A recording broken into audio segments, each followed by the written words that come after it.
ಕುಮಾರಸ್ವಾಮಿ ಅವರು ಹೇಳಿದ್ದಾರೆ toll ಕಟ್ಟಬೇಡಿ nice ರೋಡ್ಗೆ, ಎಲ್ಲ ಫ್ರೀಯಾಗಿ ಓಡಾಡಿ, ಕೋರ್ಟ್ ಆದೇಶ ಇದೆ, ಫ್ರೀಯಾಗಿ ಓಡಾಡಬೇಕು ನೈಸ್ ರೋಡ್ ಅಲ್ಲಿ, ಯಾರು ಟೋಲ್ ಕಟ್ಟಬಾರ್ದು ಅಂತ.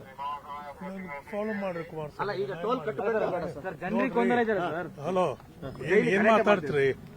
ನಿಮ್ ಮನೆಗ್ ಫ್ರೀ ಕೊಡ್ತಾರ ಅವರಿಗೆ? ಕುಮಾರಸ್ವಾಮಿ ಹೇಳಿ ಸರ್, ಅವನಿಗೆ ಕೇಳ್ರಿ, ಯಾಕೆ ಹೇಳಿದಾನೆ? ಅವ್ರು ಹೇಳಿದ್ರೆ ನೀವು ಕೇಳ್ತಾ ಇದೀವಿ ಸರ್. ದೇವ್ರ ಎಲ್ಲರಿಗೂ ಒಂದು ಬಾಯ್ ಕೊಟ್ಟಿದ್ದಾನೆ, ಮತ್ತೆ ಇದನ್ನು ಕೊಟ್ಟಿದ್ದಾನೆ. ಯಾರು ಸಂಡಾಸ್ ಮಾಡ್ಬೇಕು ಮಾಡ್ತಾರೆ, ಯಾರು ಮಾತಾಡ್ತಾರೆ. ಅದಕ್ಕೆ ನಾ ಕಮೆಂಟ್ ಮಾಡೋದಿಲ್ಲ. ಅವ್ರು ಕೇಳ್ರಿ ಯಾಕೆ ಅಂತಾನೆ. If court order I follow, I always follow law. ತೋರ್ಸ್ ಎಲ್ಲಿದೆ ಆದೇಶ, ಐ ಫಾಲೋ ಇಟ್. ಯಾಕೆ ಸರ್ ಆತರ ಹೇಳಿಕೆ ಕೊಡ್ತಾರೆ ಮತ್ತೆ ಕುಮಾರಸ್ವಾಮಿ ಅವರು? ಅವ್ರಿಗೆ ಕೇಳ್ರಿ. ಮೊದಲಿಂದನೂ ಕೂಡ ನೈಸ್ ಕೇಳೋದಕ್ಕೆ ಅವ್ರು ಹೇಳ್ತಾ ಇದ್ದಾರೆ. ಟೋಲಲ್ಲೆಲ್ಲ ಗಲಾಟೆ ಆಗ್ತಿದೆ ಸರ್, ಸಾಕಷ್ಟು ಜನ ವೆಹಿಕಲ್ಸ್ ಡ್ರೈವರ್ಸ್ ಆಗಲ್ಲ ಗಲಾಟೆ ಕೊಡ್ರಿ.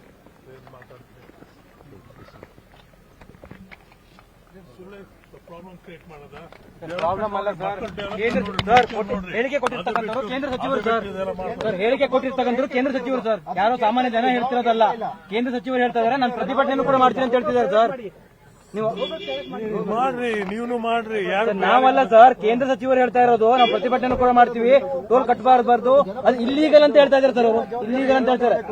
ನೀವು ಜವಾಬ್ದಾರಿ ಮಾತಾಡ್ಬೇಕಲ್ಲ sir. Only legal person is this family. ಏನಂತ